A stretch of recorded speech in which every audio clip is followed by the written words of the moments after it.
Yes, so today we will discuss regarding the blood supply of the central nervous system.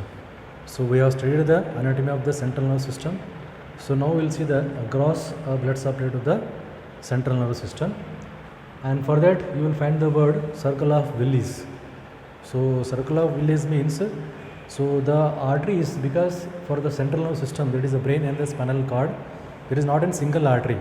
So there are multiple arteries. So the multiple arteries collectively they will form a circle and they will supply to the brain and the spinal cord. So that's why it is known as a circle of Willis. So Willis is the scientist name, Thomas Willis. So who done a study on this part. So he has given the name circle of Willis. So today in this class we will study the circle of Willis and total blood supply to the central nervous system.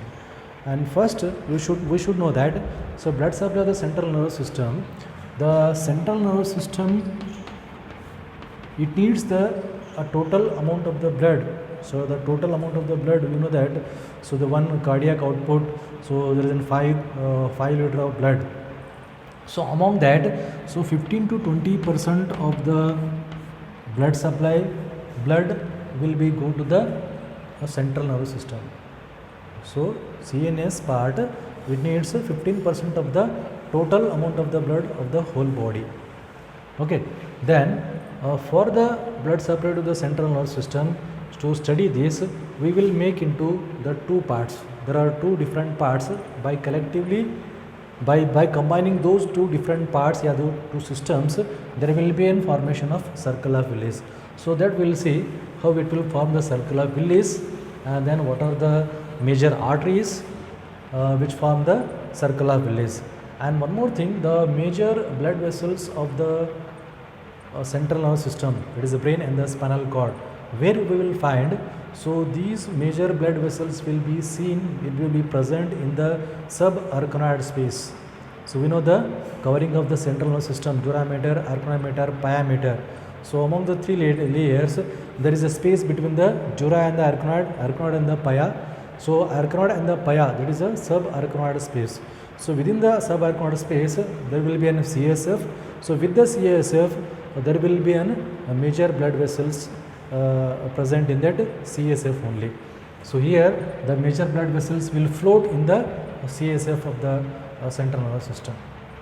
Okay, now we will see the what are the two different system.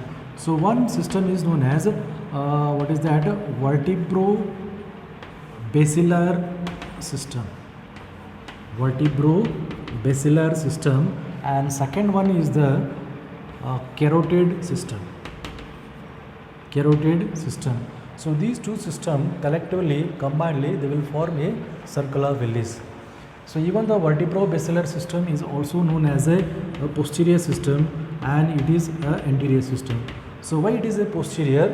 Because when you see the arrangement of the vertebral arteries and the carotid arteries, so carotid artery will be the anteriorly and vertebral artery will be posterior to the carotid arteries.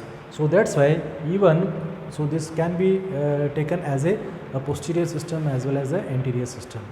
So these are the two systems, so that collectively they will supply the central nervous system. So first we will see the vertebro-basilar system.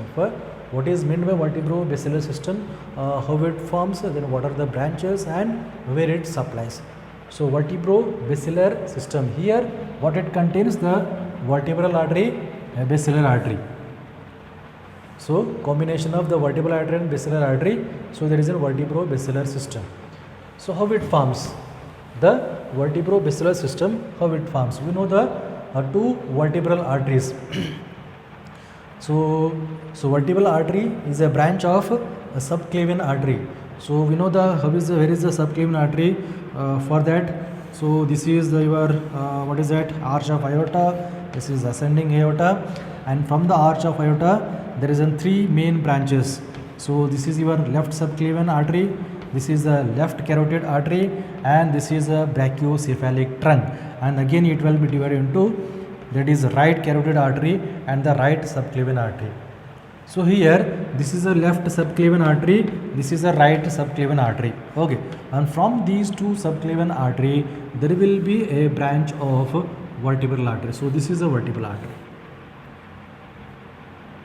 Okay, so there are two, one is the left and right, the two vertebral artery, and these two vertebral artery, they will in the neck region where they will pass through the foramina transverse cerium of the cervical vertebra. So cervical vertebrae. So we know the typical feature of the cervical vertebrae, that is a foramina transverse cerium. So through the foramina transverse cerium, so this vertebral artery which goes upwards. For example, this is our cervical vertebra C1 to C7. So from the C7, C6 till it will goes to the at the level of C1, and above the C1 what will be, there is a skull. So if you think this is a skull, how it will be? So we will take, this is your what is that, foramina magnum. So this is a skull. So till the foramina magnum, so these, there are two vertebral artery. So these two vertebral artery, so they will enter into the cranial cavity through the foramina magnum.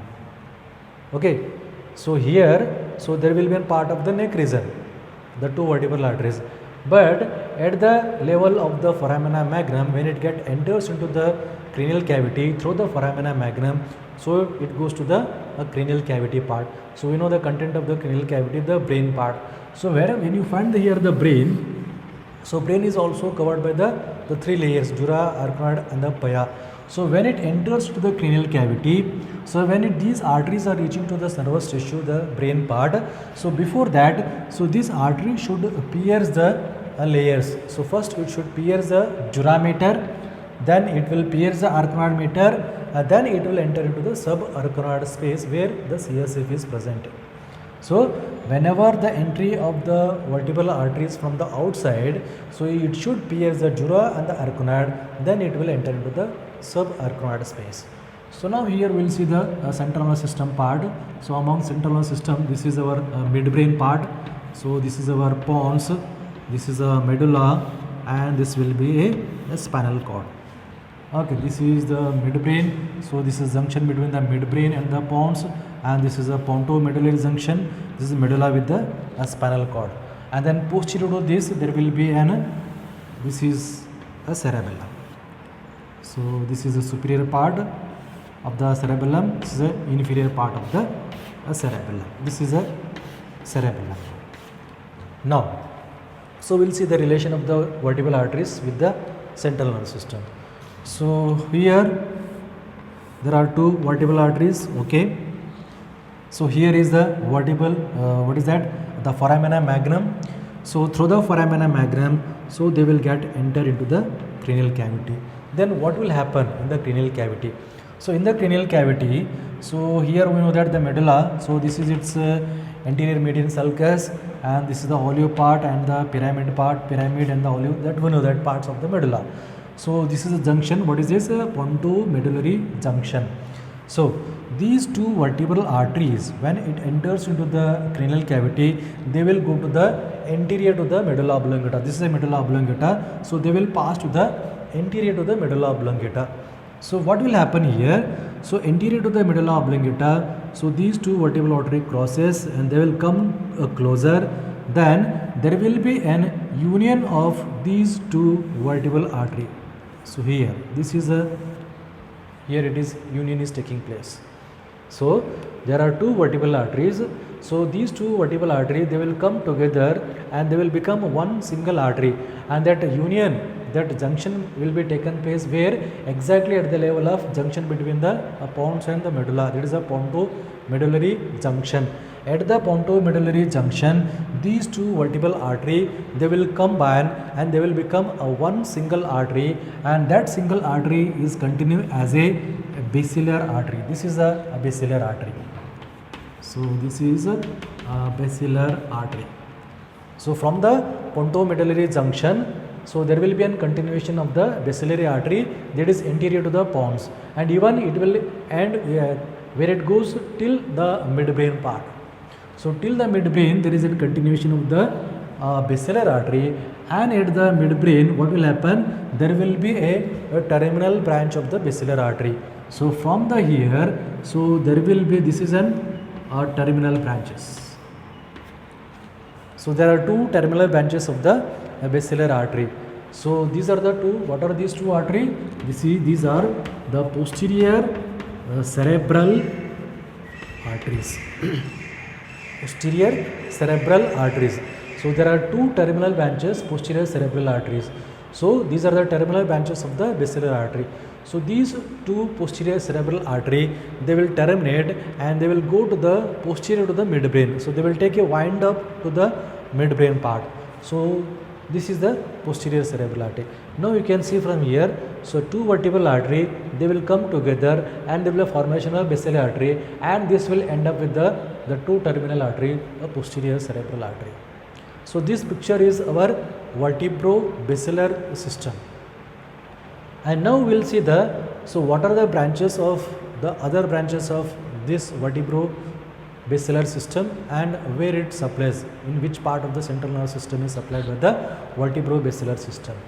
Now, so for that again I will take the same diagram, the central nervous system part. So this is the one picture, vertebro-basilar system.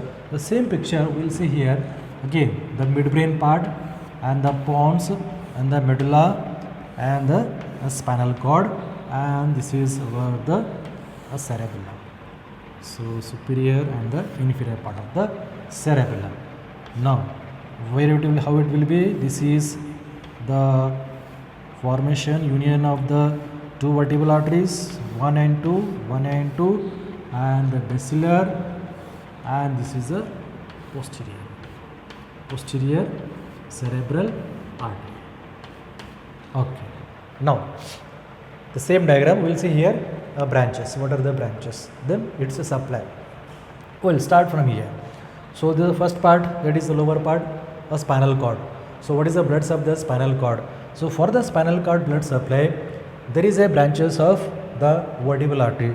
So whenever these two vertebral arteries enter into the cranial cavity through the foramina magnum, so there will be a one branch which is taking place from these two arteries, and from these two arteries it will become a one single artery, and this single artery is known as anterior spinal artery.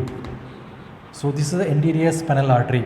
So how it forms? Anterior spinal artery is formed by the two branches of the two vertebral artery, and this anterior spinal artery which supplies to the anterior 2/3 portion of the spinal cord, not completely. So it supplies only the anterior 2/3 portion of the spinal cord. But here when you see the spinal cord is a long elongated part, so the blood which contains in the anterior spinal artery, so that blood is not sufficient to the spinal cord for its supply. So that what will happen here, so there will be an supporting arteries to the anterior spinal arteries, and those supporting arteries are known as here the segmental arteries. So there are the segmental arteries from the outside, and these arteries, these segmental arteries, so they will enter into the spinal cord. How it enters? Through the intervertebral foramen. Through the intervertebral foramen, so where the spinal nerve which exits from the same place, from the same intervertebral foramen, so these arteries they will enter into the vertebral canal, and through the vertebral canal, so they will go to the spinal cord for its supply. So these segmental arteries plus anterior spinal artery, so combinedly it will supply the complete portion of the anterior 2/3 portion of the spinal cord. So what are the segmental arteries? Here we'll see the three main segmental arteries. One is the deep cervical artery, then intercostal artery, then lumbar artery. So these are the main three segmental arteries. So from the deep cervical artery, from the intercostal artery, from the lumbar artery, there are the branches which enters into the vertebral canal through the intervertebral foramina, so that it will help to the anterior spinal artery. So combinedly of these three with the anterior spinal artery which supplies to the anterior 2/3 of the spinal cord. Okay, one part. Then what about the posterior part? Posterior part, if you see the spinal cord, so we'll take in diagram. This is an spinal cord. So this is this is an gray matter, white matter, and here there is an sulcus, and here there is an sulcus, and here there is an sulcus. Okay, this is the posterior median sulcus, anterior median sulcus, anterolateral sulcus and posterolateral sulcus. Here the anterospinal artery will be present in this part, that is anterior median sulcus. At the anterior median sulcus there will be an presence of the anterior spinal artery which supplies this much portion, that is anterior two-thirds of the spinal cord. Then what about the remaining posterior one-third of the spinal cord? So posterior one-third of the spinal cord which will be supplied by the posterior spinal artery. Again there is one more artery, so posterior spinal artery. So this artery, so it is also a branch of the same vertebral arteries. So this will be in posteriorly. So here, so this is a posterior spinal artery. And one more thing, there are two posterior spinal artery. Anterior spinal artery is only one in number, but posterior spinal arteries are two in number. From left vertebral arteries and the right vertebral artery, there will be branches of the two, that is the posterior spinal arteries, and these two posterior spinal arteries, they will pass through at the posterolateral sulcus of the spinal cord, and it will supply to the remaining posterior one-third portion of the spinal cord. Then what is the blood supply of the spinal cord? So spinal cord will be supplied by the anterior spinal artery, there is one anterior spinal artery and two posterior spinal arteries. With this, the deep cervical arteries, intercostal artery and the lumbar arteries. So these are the collectively it will supply to the spinal cord. Okay, now this is a spinal cord. Then we will move to the next medulla. So for the medulla, what are the branches and what are the arteries which supplies to the medulla? So I will take out this part, spinal cord part. So blood supply to the spinal. So we will concentrate on now the which one? Medulla part. Okay. Now, so anterior to the two vertebral arteries. So what will happen before union of the two vertebral arteries? There is a branches of anterior and the posterior spinal artery, and with this there is one more branch. So one more branch from the vertebral artery, that is, so this is one branch and this is one more branch, and it is known as, this branch is posterior inferior cerebellar artery. Posterior inferior cerebellar artery, that is PICE. Posterior inferior cerebellar. This is the posterior inferior cerebellar artery on both sides, left and right. And one more thing we should know here, the posterior spinal artery, there are two posterior spinal arteries. So these two posterior spinal arteries, in some of the persons, so there may be a branch of the posterior inferior cerebellar artery, and in some of the persons we will find from the vertebral artery. So it may be from the both side. So in some of the persons they may have the from the vertebral arteries, in some of the persons we may have the from the posterior inferior cerebellar artery. Okay, so this may come here or from here also, on both aspects. There is a chances of the anyone. Okay, one branch, and there is one more branch. So that is anterior. So there is a one more branch here and here on both sides, and this is the branch. What is this? Anterior inferior cerebellar artery. So there are two arteries. This is the anterior inferior. This is the posterior inferior. So both are from the vertebral arteries. Again here also there is a one what you can say. So there is a not a clear picture. So this one, that is the anterior inferior cerebellar artery. It may be a branch of the vertebral artery, or it may be a branch of the basilar artery also. So it is not clear exactly from where it comes. So in some of the books you may get from the basilar artery, in some of the book you will get the anterior inferior cerebellar artery. Okay, so these two arteries, that is anterior and posterior inferior cerebellar arteries, which supplies to the cerebellum. So that too, so this artery will supply to the posterior part of the inferior cerebellar artery, and this will be the anterior part of the inferior cerebellar artery. So totally combinedly it supplies to the inferior cerebellum, and with that again anterior and the posterior part of the inferior part of the cerebellum. So these two arteries which supplies to the cerebellum. And now here, so this is the vertebral artery, These are the two anterior and posterior inferior cerebral artery. Anterior to the medulla part, so there will be an multiple small branches. So these branches are known as medullary branches. So medullary branches, or we can say the medullary small medullary branches, the medullary arteries. So these are the medullary branches, the medullary arteries which supplies to the medulla.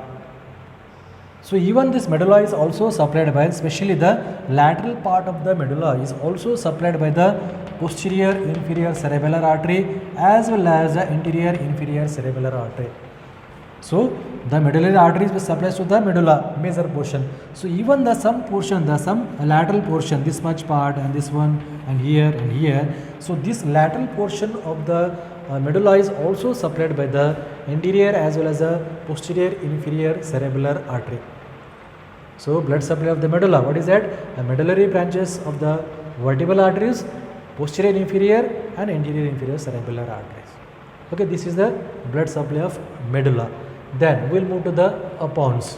So I will take out this medullary part. Now we will enter into the basilar artery. This is a pons. So in the anterior to the pons, the basilar artery, there is a long branch. So there is a one on both sides, the long branch, and this is the branch that is known as labyrinthine artery. This is the labyrinthine artery. So this labyrinthine artery which supplies to the internal ear. So this artery which goes to the internal ear for its supply. So with this labyrinthine artery, there will be multiple small arteries from the basilar artery, the branches. So what is that? So those are known as pontine arteries. So pontine arteries, these are the pontine arteries from the basilar artery. So these multiple pontine arteries which supplies to the pons. A blood supply to the pons, there is a pontine arteries. So pontine arteries is a branch of basilar arteries. Okay. So now next we will go to the midbrain part. So in the what will happen in the midbrain, the basilar artery, it will give the terminal branch, that is a posterior cerebral artery. So these two, there will be a winding of the midbrain and which goes to the posterior to the midbrain. So midbrain part is also supplied by this, that is posterior cerebral arteries. So these arteries also supply to the midbrain, and here there is one more branch. There is from the basilar artery at the level of midbrain. There is in the lower part of the midbrain, there is one more branch from the basilar artery, and this branch is known as superior cerebellar artery. Superior cerebellar artery. So superior cerebellar artery which supplies to the superior aspect of the cerebellum, yeah, superior part of the cerebellum. Now what is the blood supply of the cerebellum? Cerebellum is supplied by the superior cerebellar artery and anterior inferior cerebellar artery, posterior inferior cerebellar artery. So these three arteries which supplies to the cerebellum, and pontine artery for the pons, and midbrain is also supplied with the posterior cerebral artery. Okay, so now you can see this is the vertebro-basilar system, vertebral artery, basilar artery, and with its multiple branches, and these branches which supplies to the brain stem as well as the cerebellum as well as the spinal cord. Okay, so this is the vertebro-basilar system. So now we will see the carotid system, and for the carotid system, okay, so now we will see the carotid system. So carotid system, here there is an internal carotid artery. So now from where it arises, this internal carotid artery, so from which artery it will have a branch, we will see that. So again for that we know that arch of aorta, so this is the one, subclavian and brachiocephalic, and these are the carotid. This is a left carotid artery and this is right carotid artery. So these two arteries, they will ascend in the neck region. So what will happen? So in the upper part of the neck, so there will be a dilated portion of the carotid artery, and it is known as carotid sinus. So carotid sinus. So carotid, this is a carotid sinus, the dilated portion of the dilated part of the carotid artery. So from the carotid sinus there will be an branch of the common carotid artery. What are the two branches?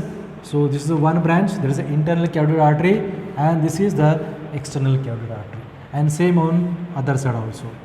So this is internal carotid artery, and this is external carotid artery. So now this internal carotid artery on both sides, so they will get enter into again to the cranial cavity through the different foramen. So we'll see that foramen, and then it supplies to the brain part. So this is a carotid system. Now we'll see its main branches and its course, how it enters into the cranial cavity. So for that, so I will show, this is your anterior cranial fossa. If you see from the if you see the skull from lateral side, the lateral view of the skull, this is the anterior cranial fossa, and this is the middle cranial fossa, and this is the posterior cranial fossa. So in the middle cranial fossa, this is the middle cranial fossa. Okay. So in the middle cranial fossa, we know that while studying the skull bone, so from the base of the skull there are multiple foramina. So among the multiple foramina, we know that a carotid canal. So through the carotid canal there is an passage of the internal carotid artery. But we should know that, so carotid canal, it is not an what we can say the completely passage. It is not an open foramina. So it is an closed, it is a blind end part. So how it will be, I will show in the diagram. So this is our, what is this, the carotid canal. So beside to the carotid canal there is one more foramen. So this is a foramen. So this is the foramen lacerum. This is the foramen lacerum, and this is, what is this? This is the carotid canal. Carotid canal. Now, so internal carotid artery, this is the internal carotid artery, so which enters into the through the carotid canal. So after entering into the carotid canal, so there will be an intercommunication with these two opening. So to the here it will be like this. So it will be like this. Okay. So whenever there is an entry to the internal carotid artery, so this internal carotid artery which goes to the lacerum, foramen lacerum part. So through the foramen lacerum, so it will enter into the cranial cavity. This is a basic part everyone should know, every student should know that. From the external view, so there is an entry of the carotid artery through the carotid canal, but when it enters into the cranial cavity, it will enter through the foramen lacerum. How? So there will be a communication, so that, because so this part we don't see the carotid canal opening, we can't see from the cranial cavity. So it can be seen from the base of the skull. So it is a blinded track. So by this opening, so there will be an entry into the cranial cavity. And what is this part, cranial cavity? This is a middle cranial fossa. So when you see the middle cranial fossa, so we'll say this is a diagram of the skull from the superior view, cranial cavity. This is our sella turcica, and this is a foramen magnum. So this is anterior cranial fossa, posterior cranial fossa, and the middle cranial fossa. So middle cranial fossa, this is the central part, the sella turcica. So beside to the sella turcica, there is a large dural venous sinus. So this is sinus, that is known as a cavernous sinus. Cavernous sinus. So there will be a two cavernous sinus on beside to the sella turcica part. So what will happen here? So whenever it enters into the cranial cavity, so this internal carotid artery, it will enter into the cavernous sinus. So it will pierce the dura mater, then it enters into this dural fold, that is a cavernous sinus. So after passing through the cavernous sinus, for example, if here it is in cavernous sinus, so this artery, it will be goes like this. So this artery, it will pass through the cavernous sinus. So after passing through the cavernous sinus, again it will pierce the arachnoid matter, then enter into the subarachnoid space. Then what will happen? So this is the what will happen here. So this is our cavernous sinus, and from the cavernous sinus, so there will be a internal carotid artery. So here it comes to the what is that, subarachnoid space.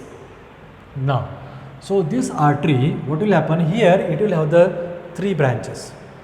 After passing through the cavernous sinus, when it comes outside, when it pierces the arachnoid matter and enters into the subarachnoid space, and here what will happen? So there will be three branches of the internal carotid artery. So there will be three branches. What are three branches? One anteriorly and the two posteriorly. So what are the three branches? So the anteriorly, the one branching, that is known as ophthalmic artery. Ophthalmic artery. So one branch is ophthalmic artery. This is the internal carotid. So ophthalmic artery, and this artery which enters into the orbital cavity through the optic canal. Again, you know the skull, optic canal, the two optic canal where there is a passage of optic nerve. So same through the same canal, same opening, there is a passage of ophthalmic artery which enters into the orbital cavity to supply the eyeball. So one, and second one, the which is the posteriorly. So there are two arteries. One is anterior choroidal artery. Anterior choroidal artery. Then one more is posterior communicating artery. Posterior communicating artery. So anterior choroidal artery, so the artery which goes to the third ventricle and the lateral ventricle to form a choroidal plexus. We know that choroidal plexus where secreted the CSF, that will be formed by the choroidal artery, and those choroidal arteries are branches of the internal carotid artery. So I have shown here once, here one side, and there will be another side also same. So there will be, I will take out this cavernous sinus here. So this is one branch posterior communicating, this is a posterior communicating, and this is a anterior choroidal, and this is a anterior choroidal. So anterior choroidal artery and posterior communicating artery, and there is an ophthalmic artery. This is the ophthalmic artery. Okay. Now the same artery again which will goes upwards and which goes anteriorly. What will happen here? So this internal carotid artery which goes like this, which will be like this, which goes anteriorly and again which goes upwards. And here again it will have its terminal branch, internal carotid artery, the terminal branch. So what are the terminal branch? So here I will show you. I will take out the ophthalmic artery. So this is how the artery which extends, okay, anteriorly and which goes upwards like this. So here I have shown here. Now here, so these are the terminal branch. So this, what is the terminal branch? This is the anterior cerebral artery. This is the anterior cerebral artery. There are two on both sides, left and right. The two anterior cerebral arteries, and these two arteries, there is a communication. There is one more communicating artery which will communicate with these two anterior cerebral arteries. That's why what is the name of this artery? It is known as anterior communicating artery. Anterior communicating artery. Here is the anterior communicating artery. Here is the posterior communicating artery. And there is one more branch which goes towards laterally. So there is one more branch laterally. So this is known as middle cerebral artery. Middle cerebral artery means the carotid artery enters through the cranial cavity, passes through the cavernous sinus, then it comes out, enter into the subarachnoid space. Here it will have the three branches, anteriorly ophthalmic artery, posteriorly anterior choroidal artery, and the posterior communicating artery.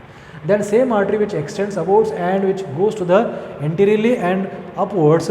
So there is a continuation of the carotid artery, and here it will be continued as a terminal part, means the last part of the carotid artery, and it will be continue as the two anterior cerebral artery, and these two arteries which will be communicated by the anterior communicating artery, and there is a one more lateral branch, that is a middle cerebral arteries. So terminal branches of the internal carotid artery, the two anterior cerebral artery and two middle cerebral artery. Okay, so this is a carotid system.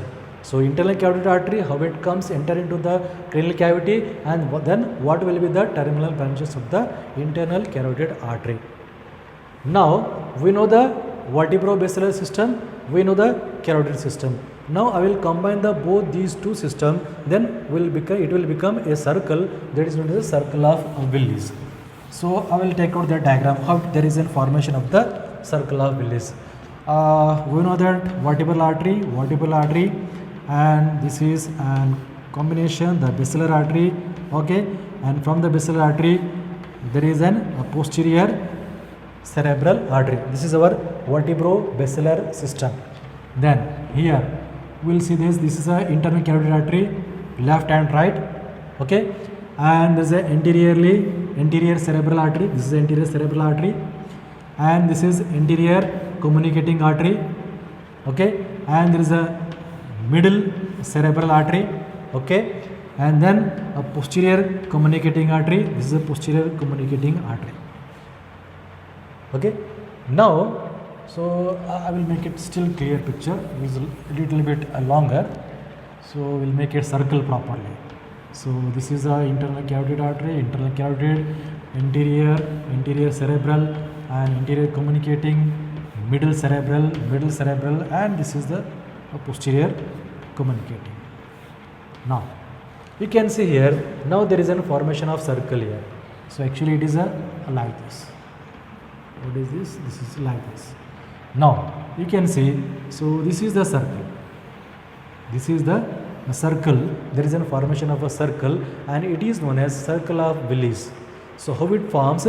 Circle of Willis is formed by the combination of vertebrobasilar system with the carotid system. When you combine these two systems, then collectively you can see this is a circle of Willis, and this circle of Willis will be present at the base of the skull, that is in the subarachnoid space.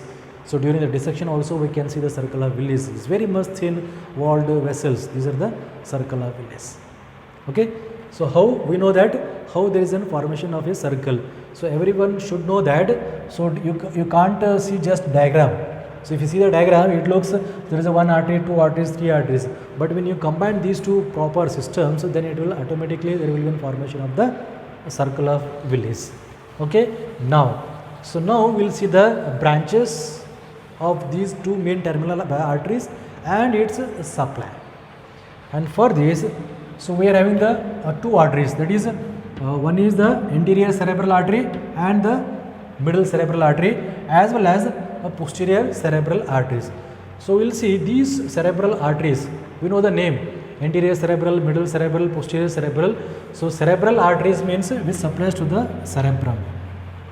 So this is the cerebrum. So the cerebrum, the telencephalon part, so that will be supplied by these three arteries. So now we will see these three arteries, how it supplies to the cerebrum. So for that I will take out the diagram of the cerebrum. So this is the one